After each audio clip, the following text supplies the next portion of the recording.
What is the most horrifying thing you've ever witnessed? Story 1. I watched my own sister pass away in a hospital bed after my family made the decision to end her life support. Just thinking about it makes my eyes fill with tears. Let me tell you, after seeing that, I never joked about death again.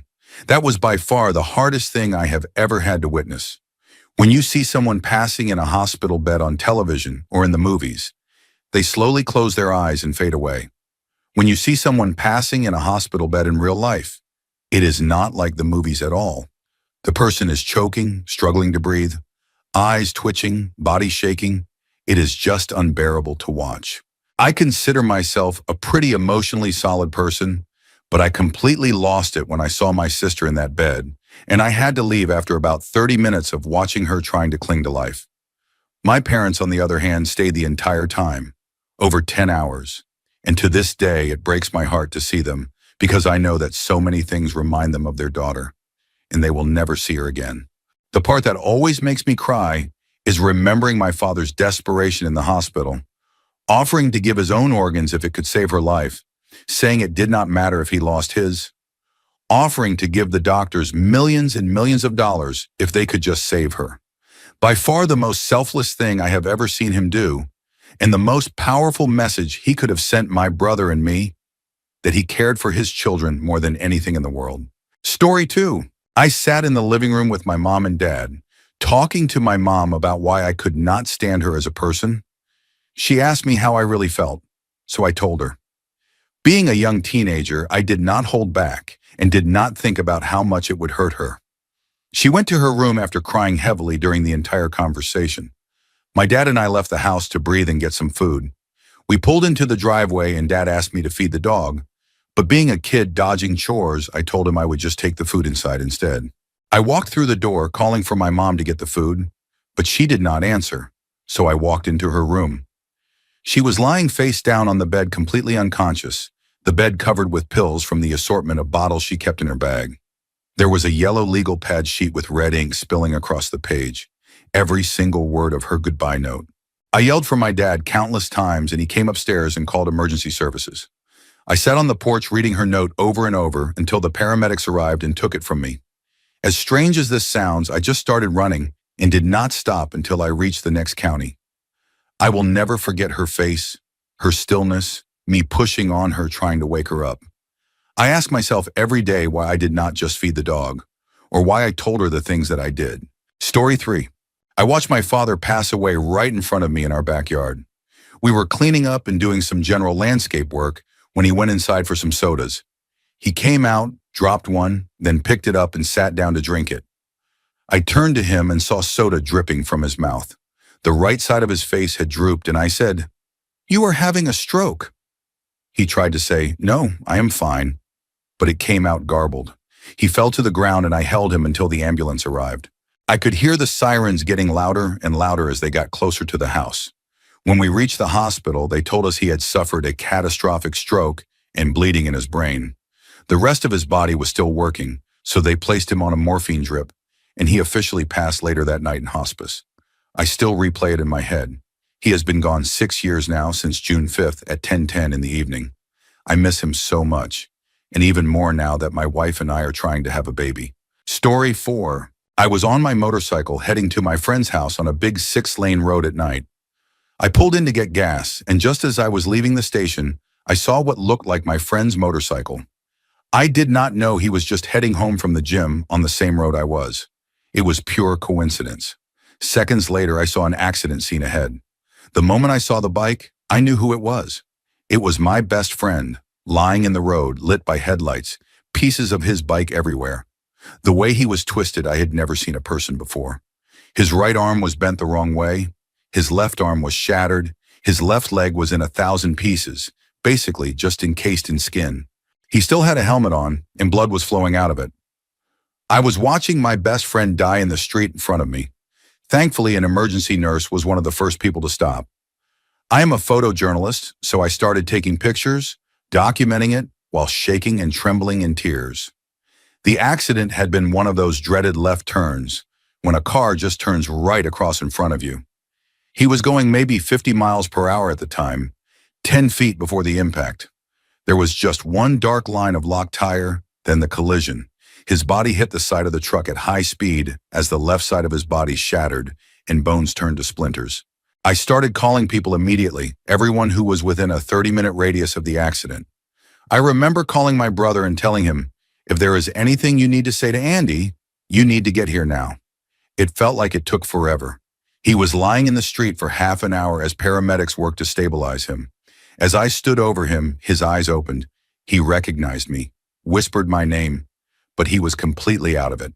I told him I would take care of things. Then I had to call his mother, who was 3 hours away. If he was going to die, I knew she would not be able to make it in time. So I told her he was in bad shape, but they were doing a good job on him, and she needed to get there now. Then the helicopter came. He was airlifted to the hospital as close to death as I have ever seen someone outside of a funeral. He was in surgery for more than 10 hours that first day. He endured at least a dozen surgeries after that. He was in intensive care for 20 days. He was in the hospital for more than a month. He lost 30 pounds just in the hospital on intravenous fluids. He was on a hospital bed in his house for 2 months. He walked after 2 months with a titanium rod in his left leg, surrounded by slowly regenerating bone.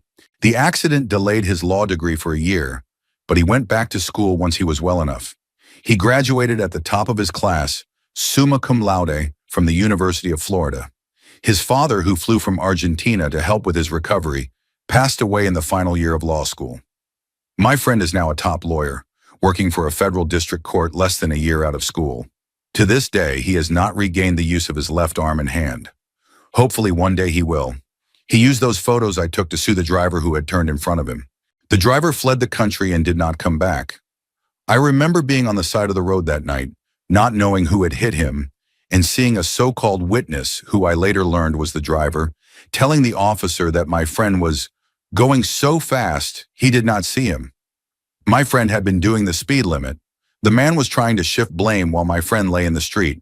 So yes, it is my dream that one day my best friend will get justice from that man who nearly killed him and then left the country like a coward. Until then, my friend is just fine being one of the best lawyers in the country. Story 5. I am a paraplegic with stage 4 decubitus ulcers, like severe bed sores. One of them became badly infected, making me very sick with sepsis.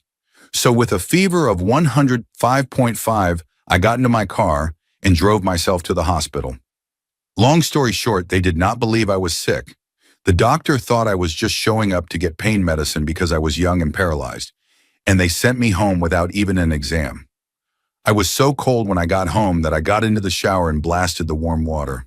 My shower chair was shaped kind of like a toilet seat to make it easier to wash. As I was sitting there, I noticed that I was bleeding into the tub. I reached down to see if the skin was still intact, and a large lump of flesh, about the size of a small fist, fell off into the water. I reached around where the sores were to feel and assess the damage, terrified, and I felt something hard but rather loose.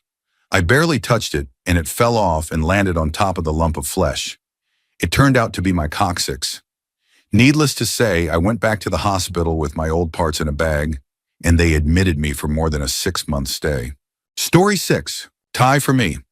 Watching a man on a motorcycle get propelled into the side of a car, or being in the passenger seat of a car that hit a 12-year-old girl.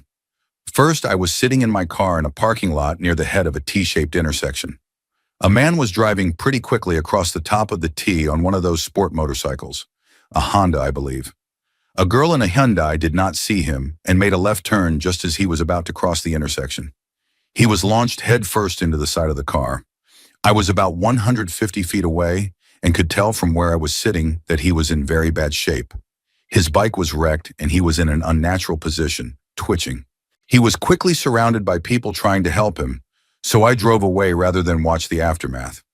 I later learned from my aunt, who was a nurse at the local trauma center, that his spine had been severed and he passed later that day. A few years before that, I was in the passenger seat with a friend of mine at the wheel. We were on a 4-lane road in the middle lane. We crested a hill to see a man in the outside lane with his brake lights on. Just as we were approaching, we saw a girl's leg come out from in front of his car. He had apparently stopped to let her cross and blocked our view. My friend jumped on the brakes and tried to swerve, but there was no room. We hit one girl and she came through the windshield and landed in my lap before being propelled off the car when we finally stopped. The second girl was hit in the arm by the mirror and thrown back. The mirror collapsed.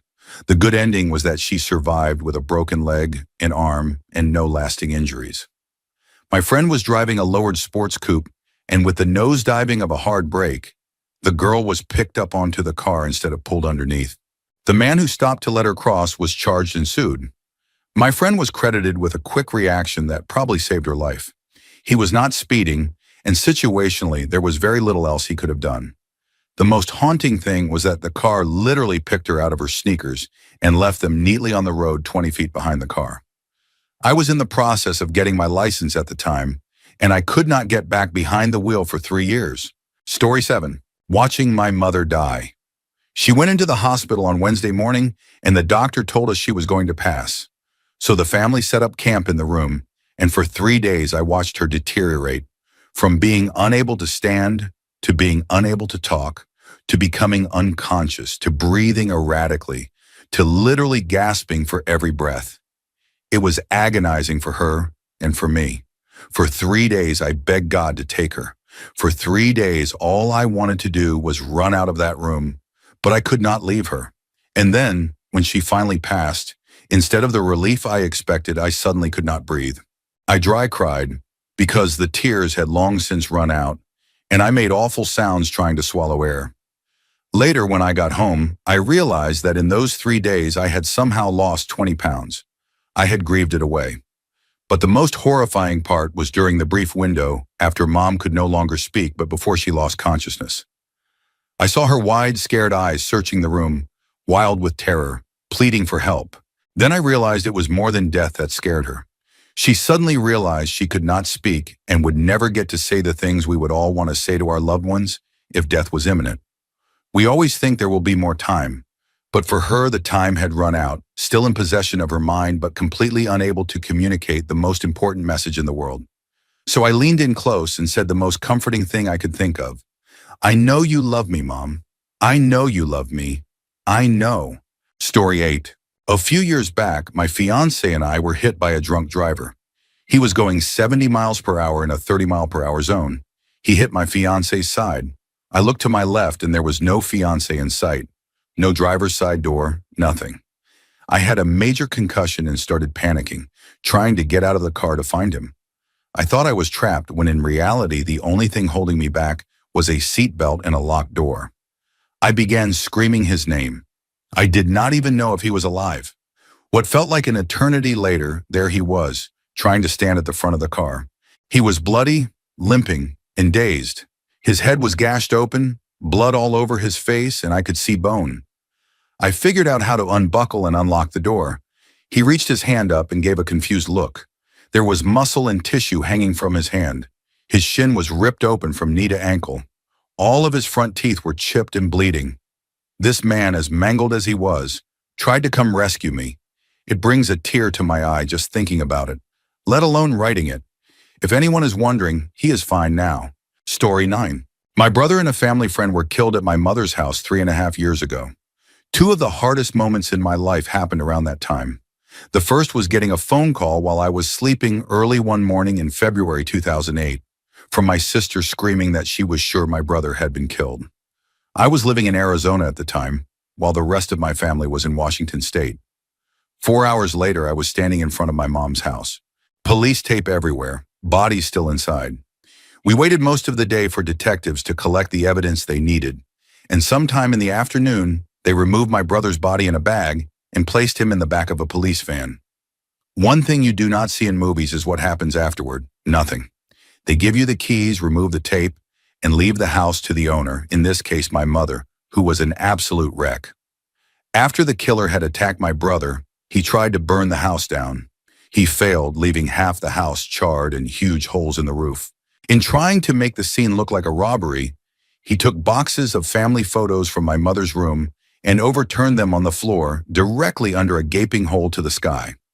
As night fell and the rain started, my uncle and I returned to the house to board up the windows and doors and collect what was left of personal items. He worked outside while I went in with a flashlight to gather photographs, dry them, and repack them. The worst moment of my life was walking into that dark house that night. I had not realized how awful a murder scene could be. I clearly remember standing in a large pool in the hallway of my brother's blood. You could not get around it since my mother's room was at the far end. It was thick, not like in the movies. It had bits and pieces in it, a look and smell that never leaves your memory. The stench of smoke combined with the violence, the walls smeared with handprints from his struggle. My shoes stuck to the floor, and I have never worn them again. I found a necklace he always wore, pulled off during the fight, lying at the edge of the blood. I took it and still keep it locked away. To this day, I cannot camp or smell firewood smoke without being pulled back to that night. For over a year, I could hardly sleep. The second moment came 3 years later at the murder trial, sitting through the photos of that day. Seeing my brother on the floor, awkwardly bent, all of his wounds visible. Our family was very musical, and he had just started learning guitar. The same guitar my mom and I had learned to play lay across him, still in his hand when he was attacked. It will remain in evidence until the killer is gone, and we will never get that family treasure back. Then came the photos of the young woman who was also attacked. Terrible. But the most painful were the autopsy photos. You cannot imagine the pain of seeing high-resolution pictures of your brother's body, opened, examined, showing the paths of the wounds. Images of officers trying to remove the weapon from him. The last 3.5 years were hell. I sleep better now, and life moves forward. But every day I still wish justice against the one who did it. Story 10. 2 years ago, I lived in Guangdong, China, and my girlfriend was very anemic.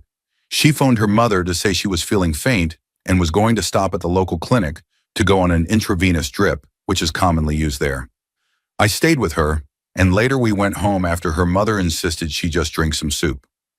When we arrived, the smell in the house was unpleasant, and I noticed that next to the pot on the stove was an empty medical-looking bag. Inside the pot were small gray bits of meat that looked strange. Upon looking closer, I saw a small round piece and something that looked like a tiny arm. My heart sank. I asked her mother what it was, and she explained that it was a medicinal soup, with the main ingredient being a woman's placenta. I pressed for more explanation and learned that it had contained remains as well. Although technically illegal, I discovered that day that such things could be purchased from hospitals for around 500 renminbi. My girlfriend did not understand why I thought it was so disturbing, since she said she had eaten it as a child several times. Needless to say, I could not stay after that. Story 11. I grew up in a war zone. For 2 years, between the ages of 5 and 7, we lived under siege. I was shot at by snipers in the streets, had a tank shell land next to me blowing my friend's legs off, saw headless bodies being dragged into ambulances, had neighbors enter our yard and kill our dog because we were of a different religion, and even got shot at while sleeping. The bullet came through the wall and hit my pillow. But the worst part was trying to escape. We sold everything and spent every cent we had to bribe our way out of the country. Even then, it was not enough. At a border checkpoint, we were stopped and forced to walk back at gunpoint, except my dad, who was allowed through.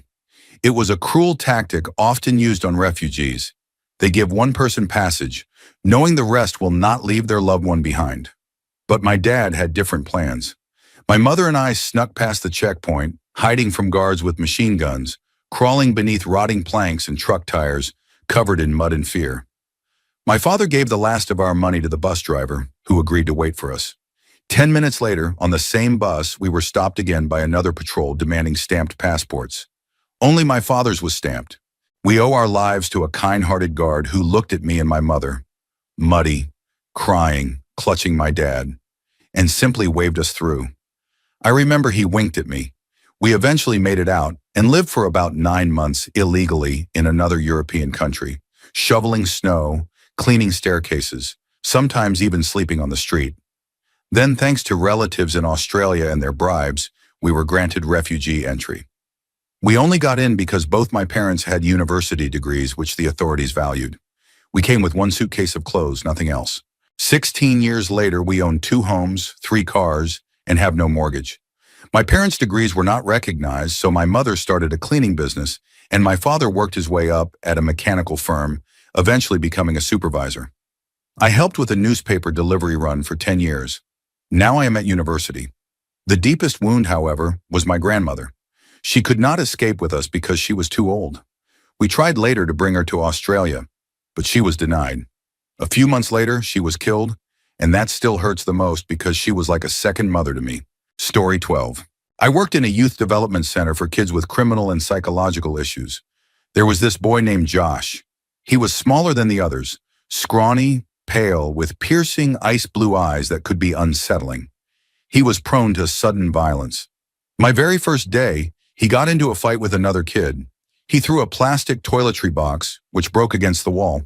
We separated them, and after about 30 minutes, when things had calmed, he walked up as if to apologize. Then in a flash, his hand came up and down. I thought he had tried to slap the other boy, but no. He had taken a 9-inch shard from the broken box and whittled it into a shank. That was when I knew what I was dealing with. All the kids were volatile, and many days felt like hell. But one day stands out as the worst. When I arrived, a coworker silently led me to the dorm's spare supply room. He told me to look in the bathroom. It was covered in blood, on the toilet, the floor, the walls, even dripping down the sink. On the ground lay a jagged metal pipe, a soaked rag, and bloody tissues. He explained that when Josh's rage reached its peak, he would isolate himself in this room. That day, in a fit of self-destructive violence, he had used the pipe on himself, badly injuring his body. He tried to clean it up with tissue before going about his day. By the time I arrived, he had already been taken to the hospital, treated, and then admitted for psychiatric care.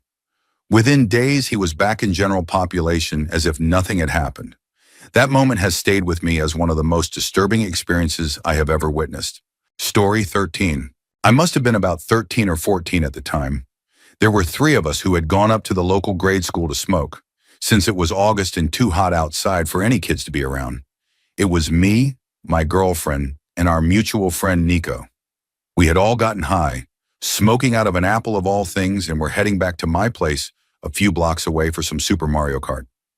As we reached the highway, one we had crossed countless times before, we waited for the crosswalk signal and started walking. There were cars stopped at the light in both directions, as usual. Suddenly, a car came swerving at about 50 miles per hour, trying to avoid the stopped cars by cutting into the middle lane. Nico was walking slightly ahead of us when the back end of the car fishtailed, hitting her as the driver tried to correct his swerve. She was struck from the right side while looking back at us, and the impact threw her across the intersection into a stopped car. The driver never stopped. He corrected in the middle of the intersection and turned down a side street. It felt surreal, as one moment our friend was right in front of us, and the next she was being thrown through the air more than 25 feet away. My girlfriend collapsed crying while I ran to Nico. She was lying half on the hood of the car, surrounded by people calling emergency services. Her right arm and leg were broken in several places, her ribs crushed, and her face terribly injured. She was still alive, struggling to breathe, making sounds that will haunt me forever. She lived for about 10 minutes before passing as the ambulance arrived. It was the first time in my life I had ever seen a cell phone, and I will never forget that night. Story 14. I was at my friend's apartment on the University of Minnesota campus around 3 in the morning. As we were leaving, I stepped outside and heard shouting. About 9 people came spilling out of the house next door, where a party was going on. At first, it looked like a typical fight, but then I realized it was 8 people all attacking one guy. He fell to the ground and they started kicking him. I pulled out my phone, ran toward them, yelled for them to stop, and called the police. Just as I reached them, the man on the ground tried to get up, and one of them kicked him hard under the chin. His head snapped back violently. One of the attackers saw me and pulled the others away, and they all left. I debated chasing them, but instead went to check the victim. He was lying in the street in a pool of blood, his head twisted at an odd angle. He was still breathing, but each breath rattled with a harsh rasp that I will never forget. I stayed until the police came, and then he was loaded into an ambulance and taken away. I never learned if he survived. Story 15. I was working in the intake area of a psychiatric emergency department when a patient was brought in by 2 emergency medical technicians, 2 police officers, and a caseworker from Child Protective Services. I began the physical part of the admission, taking her vitals and asking simple questions, while the caseworker translated. She did not speak English but smiled the entire time, thanking me warmly in Spanish. The EMTs and police remained silent, which was unusual. Once I finished, she was taken to a psychiatrist. Afterward, I asked the officers what had brought her in. One looked pale, muttered something about needing a cigarette, and walked away. Another told the EMTs to explain. The senior EMT turned to the newer one, and I braced myself. They told me she had a long history of mental illness and had struggled with postpartum depression after her first child. She had been assigned a caseworker, but when that worker retired, she slipped through the cracks. Months later, with a second baby at home, a new wellness check was finally made. The toddler was malnourished, the infant near death, and the mother had not left bed in days. As the caseworker tried to prepare the baby for the hospital, the mother suddenly picked up the infant, shouted about sending the child to God, and threw the baby from a third-story window. When she was brought in, she was still smiling, convinced she had done the right thing. It was one of the most chilling admissions I ever witnessed. Story 16. I empathize with those who shared their experiences. I created a throwaway because I am on the friends list of many, and I prefer to keep my private life separate. Years ago, I was constantly around drugs, mostly MDMA and Hero. The group I spent time with consisted of 8 girls and myself. They were not your typical group. Some had advanced degrees, all were well educated. One of them, whom I will call Kathy, was especially cold and heartless. Someone we will call Jane had crossed her, and Kathy feared Jane might expose her and cost her money and prison time.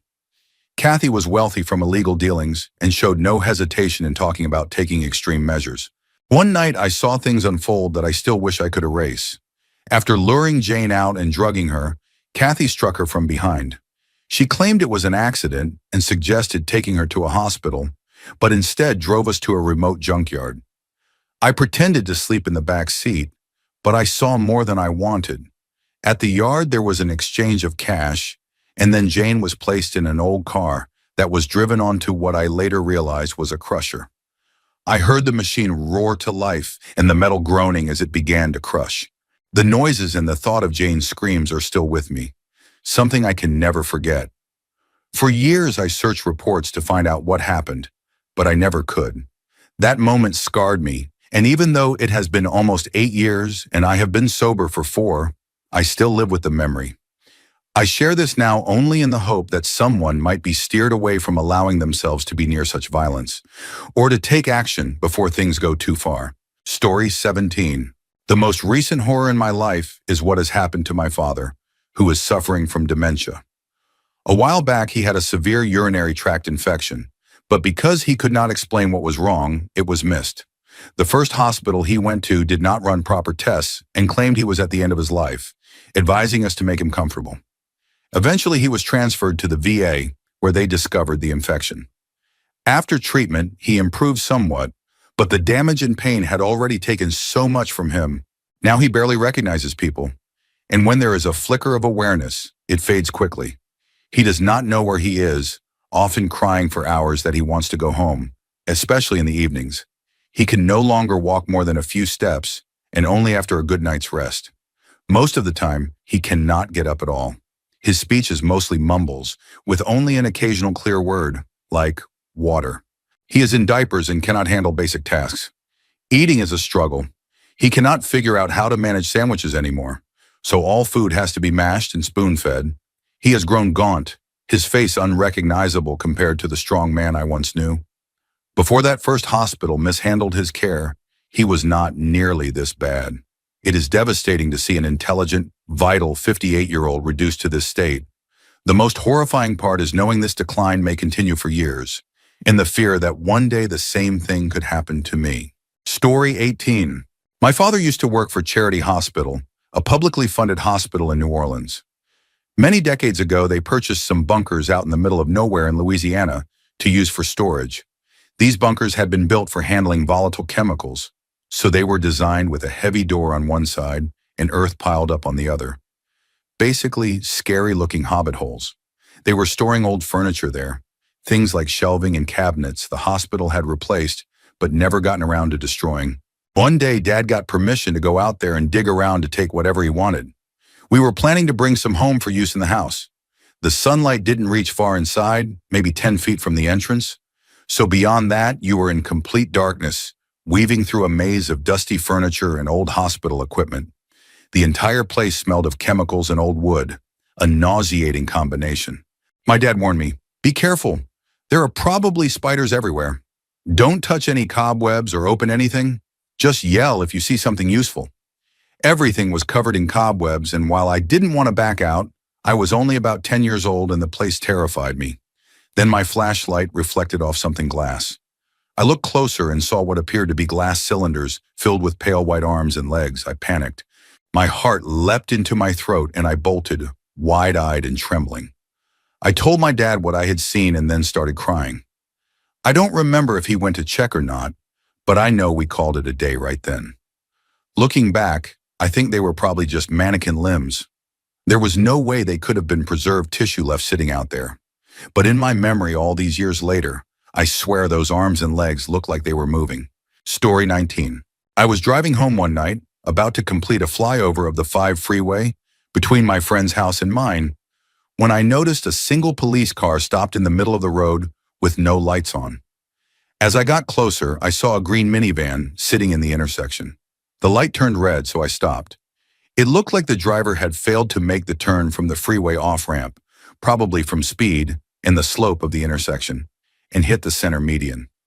Even though the curb was only about half a foot high, the van's front end had buckled completely. When the light turned green, I drove forward slowly. Sometimes I wish I had turned away instead, because passing through that scene felt like it took 5 minutes, and I still see it vividly. The officer stood between his patrol car and the van, hands on his head, looking lost.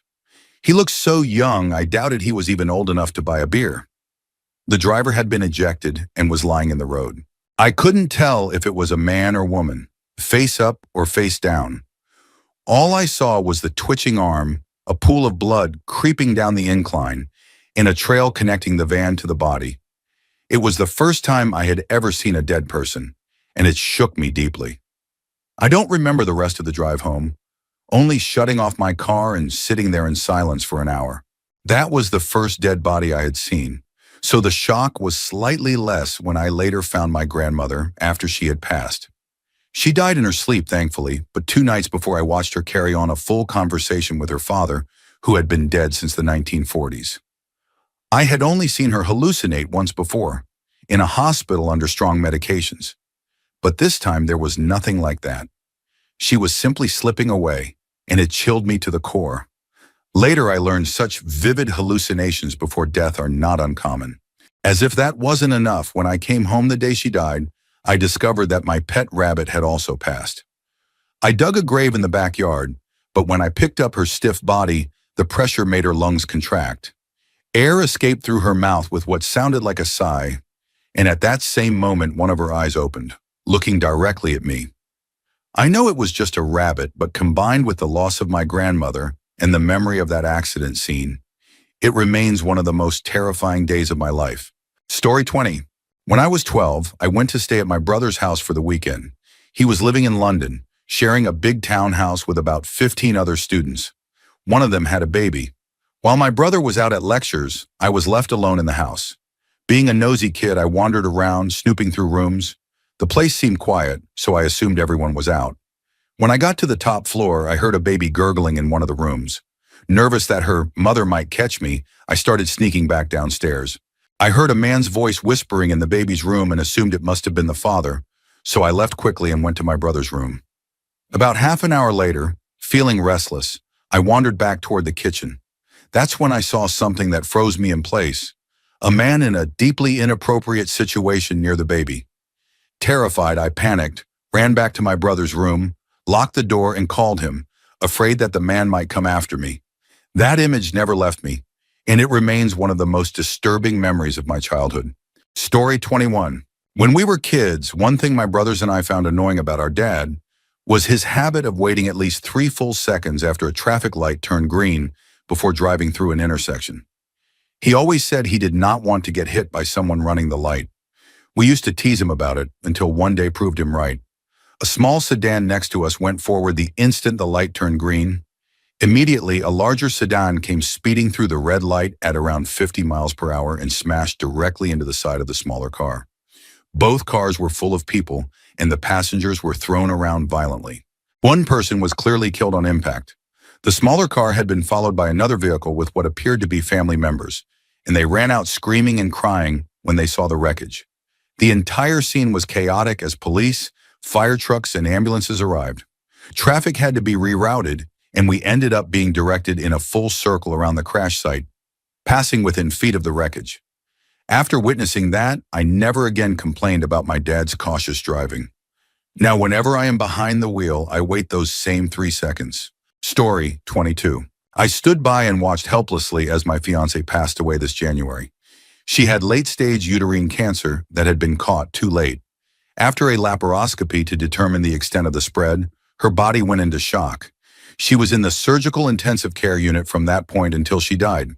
For 2 days after the operation, her heart rate was above 140 and she was on a breathing tube. In the end, her heart stopped 8 separate times. The doctors told us they could keep restarting it, but the damage to her heart muscle was getting worse each time. They gave us 2 choices: keep her going without being allowed in the room, or make her comfortable so that we could be with her when she passed. We chose to be with her. They turned off the sound on the heart monitor, but I could still see when her heart finally stopped. She died in my arms with me sobbing into her chest, holding her hand, and telling her how much I loved her. It was less than a month before her 32nd birthday. The only other moment that comes close was when I was 9 years old and came home from school to find my father dead. He had taken his own life, and I found him lying in bed with blood on the pillow. Both of those memories haunt me to this day. Story 23. My daughter woke me and my wife in the middle of the night, banging on our door and screaming for help. When I opened it, she was holding her infant son, blue and not breathing. She thrust him into my arms, begging me to help because I knew CPR. I ran with him to the living room and told her to call emergency services. But when I laid him down and looked at him, I realized there was nothing I could do. In desperation, I told everyone to get into my Firebird, and I drove as fast as I could toward the hospital a couple of miles away, ignoring stop signs, police, and lights. I screeched to a halt in front of the emergency entrance and pounded on the locked glass doors until staff came rushing out to take him in. But there was nothing they could do. Sudden infant death syndrome had taken another child. The most heartbreaking moment came after, when my wife turned to me sobbing and confessed that she had banged his head while rushing him out of the car, and she feared she had hurt him. I had no words for her. That night never leaves me. Even 6 years later, I still wake up sweating, haunted by the memory. Story 24. My wife and I have been married nearly 5 years and have a beautiful 2-year-old son. When we decided to have another child, we were thrilled when she became pregnant right away. But early in the 2nd trimester, we learned at a routine checkup that the baby had died weeks earlier. Her body hadn't realized it. She was still producing hormones, still showing signs of pregnancy. The doctors explained that the fetus would have to be removed in a short procedure under general anesthesia. On the day of the operation, we left our son with a friend, and I accompanied my wife to the clinic. I kissed her as they wheeled her away, trying to give her strength. Then came the worst moment of my life. Staff told me she had reacted poorly to the anesthetic, lost too much blood, and her heart had stopped. I stood there, numb. This woman was my life. The one who had taught me to appreciate joy, given me a son, and inspired everyone around her. The thought of raising our child alone crushed me. 15 agonizing minutes later, they wheeled her back into the room, waking up from the anesthesia. I had to bite my lip to keep from breaking down and frightening the staff. I forced myself to remain calm when she opened her eyes. This happened just before Mother's Day, and I took it as a sign to tell her how much she meant to me. I wrote her a letter, just 1 page, about the love and meaning she brought into my life, and paired it with a photo of her playing with our son. It remains one of the most heartfelt things I have ever written. Story 25. I was working as an engineer at a cement plant a few years ago when something horrific happened. Above the long rotary kiln, there was a conveyor system that fed whole car tires into an airlock. These tires constantly jammed up, causing big problems with the kiln. One of our shift workers had the job of clearing jams with a long pole that had a spike and hook at the end. It was a normal day and I was up top trying to figure out ways to prevent jams from happening so often when one occurred. The shift worker came up, started poking at the jam, and suddenly it cleared. He slipped forward a little, and his oversized coveralls got caught in the drive roller. His arm was pulled in, twisted in the opposite direction the elbow bends, and nearly torn completely from his body. The rest is blurry in my memory. I know I hit the emergency stop, called for help, and tried to keep him from bleeding out. He was taken to the hospital where surgeons worked for 20 hours to reattach his arm. He was only 19. I have never seen so much blood in my life. Story 26. I was working an entry control point in Kandahar, Afghanistan. At this gate, we often saw local people seeking medical attention because it was near the hospital. Just outside the gate was a road bordered on both sides by uncleared Russian landmine fields, which coalition forces were in the process of clearing. Shepherds sometimes let their flocks stray into the fields, and we would try to warn them away with loudspeakers. Most people realized the danger and left quickly, but many could not read the warning signs. One evening at dusk, with 2 hours left in my shift, I heard an explosion. I saw a body flung into the air, and when it landed, another explosion went off. 2 people rushed into the field, retrieved what was left of him, and carried him to us wrapped in a bloody sheet. They were frantic and devastated, and what they brought was the most mangled body I have ever seen. We did our best to load what remained into an ambulance and called a local imam to console the grieving companions. To this day, that image remains etched in my mind. Story 27. Years ago, during a mission trip to Guatemala, my group made the 4-hour drive from the city compound to a small village of about 13 families. We stayed for 3 nights to get to know them and see what needed to be done. After returning to the city for supplies, we received news the morning we were preparing to leave again. Many villagers had attended a wedding in another village and had traveled there by hitching rides, some even trading tortillas for space in the back of a large open truck. That truck had gone too fast on a curve and rolled down a hill, throwing people out everywhere. We rushed to the nearest hospital instead of returning directly to the village. While the group leaders went inside, I was sent to nearby pharmacies with a few others to gather supplies like gauze and ibuprofen.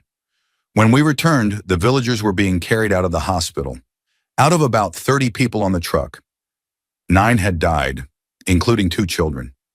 We loaded the injured onto our bus, giving up our seats and moving into the back with supplies. We made sandwiches for those who had not eaten in 2 days and tried to help clean and rebandage their wounds. Later, we managed to bring a doctor from another village to assist. When we arrived back at the village, those who had stayed behind ran to meet the bus. Wives collapsed upon realizing their husbands had not returned. The cries of widows, surrounded by children who could not understand why their mother was screaming, was something I will never forget. Many survivors had burns, broken bones, or deep wounds. The most devastating moment came days later. One of the women who had lost her husband in the accident went into labor and gave birth to a stillborn child. She sat rocking the baby in her arms, crying out for hours. She was one of the few villagers who spoke Spanish, so I could understand her words. The grief of a mother and widow poured out, raw and unbearable, and it was one of the most haunting experiences of my life. Story 28. A car accident I was in a few months ago turned into one of the most terrifying experiences of my life. It was just another Monday morning commute when the car in front of me locked up its brakes and hit the one ahead. It was only a small fender bender. I saw it happen from about 100 feet back and managed to stop about 20 feet behind them. I couldn't go left or right, so I slowed down smoothly. No skidding, no panic braking, thanks to the ceramic brakes I had installed. But after 2 seconds of sitting still, I realized I was at serious risk of being rear-ended. Looking in my mirror, I saw a flash of green, a car barreling toward me at high speed. Time seemed to stop. Adrenaline surged and I picked up every detail. The sound of metal twisting, dust particles drifting in sunbeams through the windows, side airbags deploying in slow motion, the force pushing me into the cars ahead, the seat bending around me, glass shattering, dashboard lights flickering as systems failed, and then the sickening sound of my shoulder dislocating, my arm fracturing and resetting as I hit the cars in front. When it finally ended, time sped up. Pain shot through me and I clawed at the window with my good arm, desperate for someone to help. No one came. Then I smelled fire. Realizing I was on my own, I found the handle, opened the door, and stumbled out, clutching my laptop bag.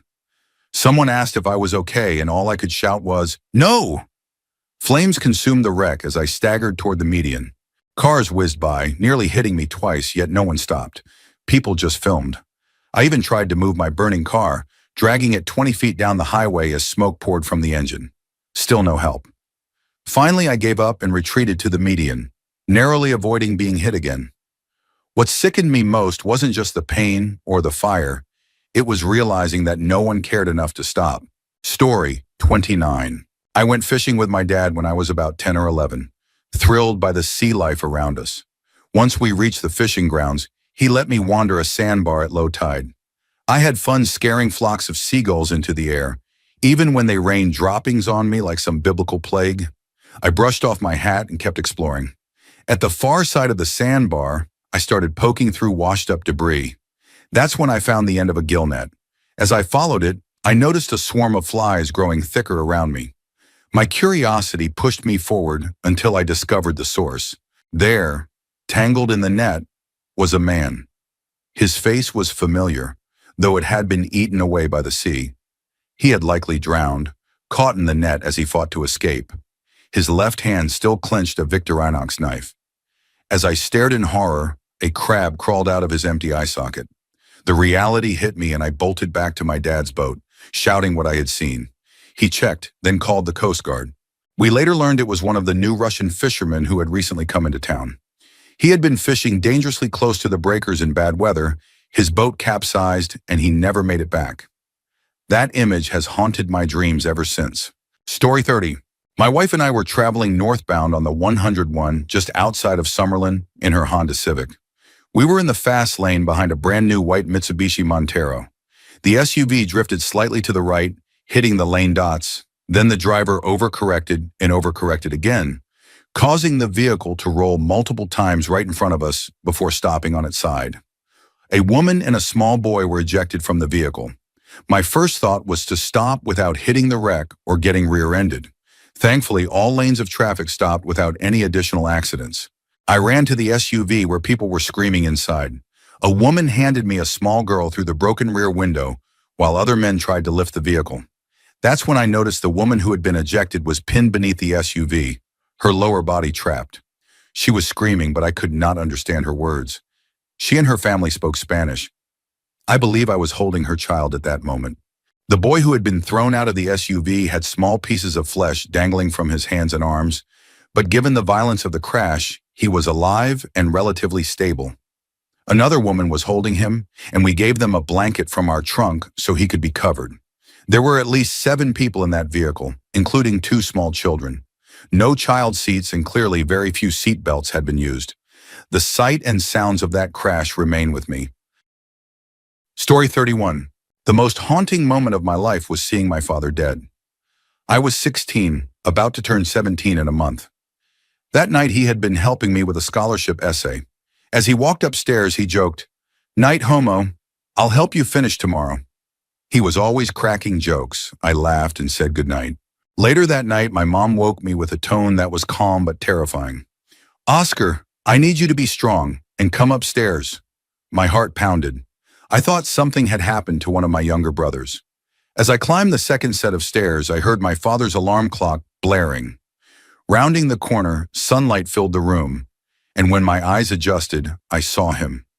He was face down on the floor, naked, his back pale white.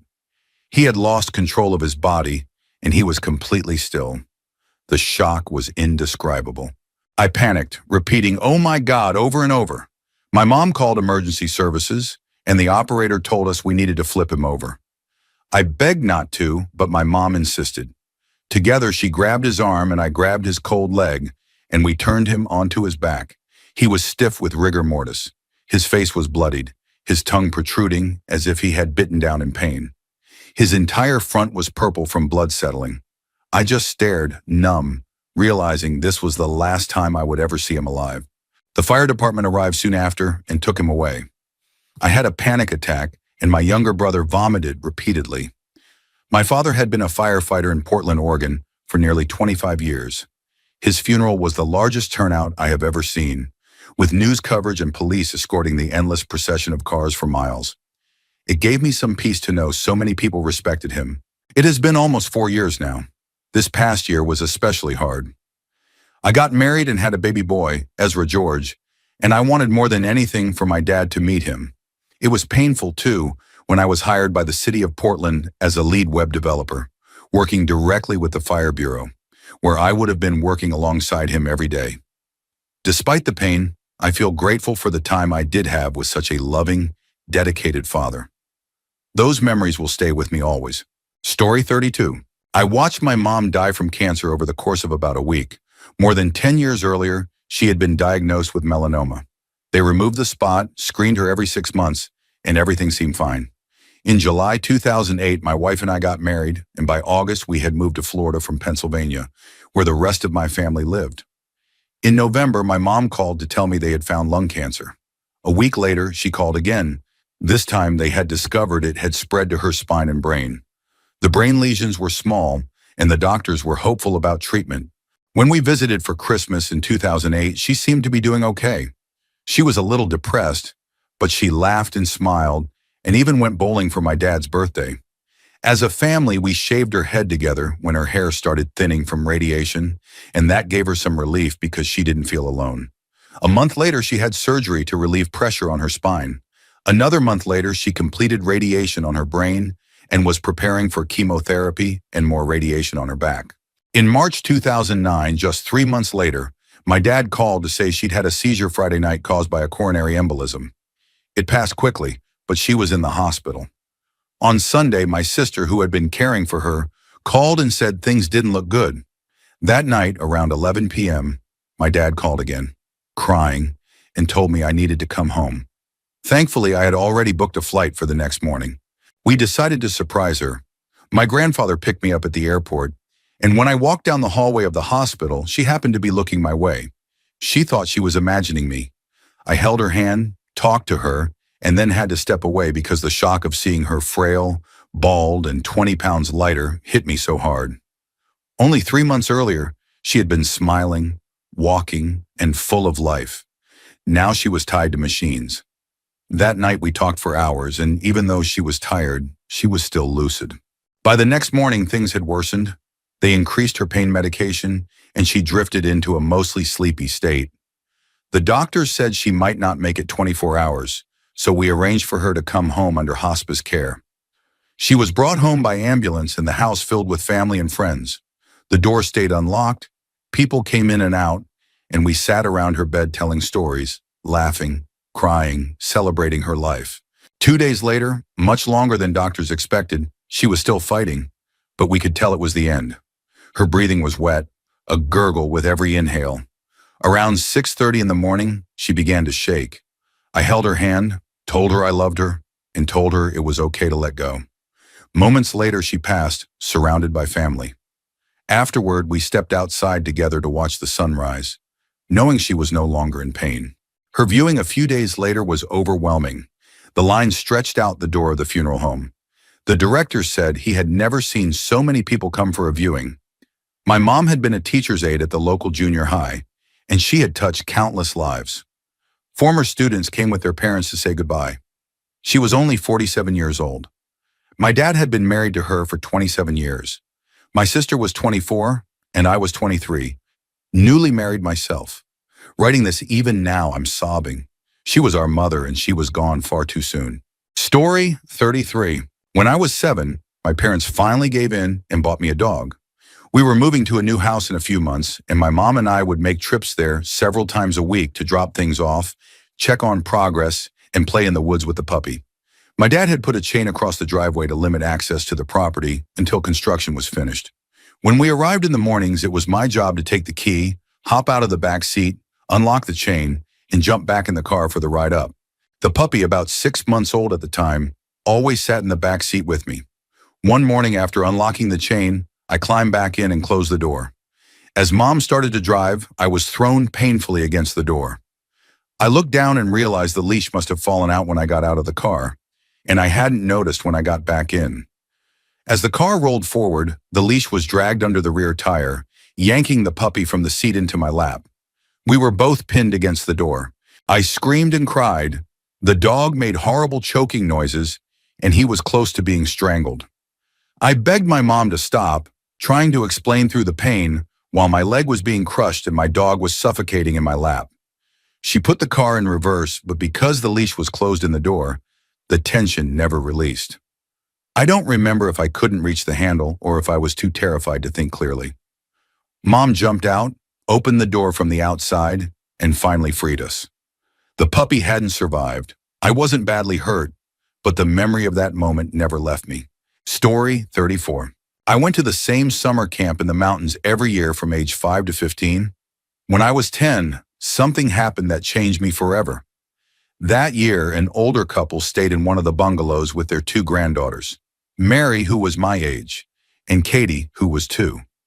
Mary was awkward, and most kids weren't kind to her. I understood what it was like to be an outcast, so I tried to befriend her and her little sister. Katie was the sweetest toddler, with rosy cheeks and chunky arms and legs. She was adventurous, always wandering off and worrying the adults. One gray, drizzly day, we stayed inside playing Sega. Suddenly, Mary rushed in, asking if anyone had seen Katie. Nobody paid much attention at first. After about an hour, there was a commotion outside. The adults realized Katie was missing. We all joined the search. Some kids ran to the stream because she loved the water. That gave me the idea to check the pool.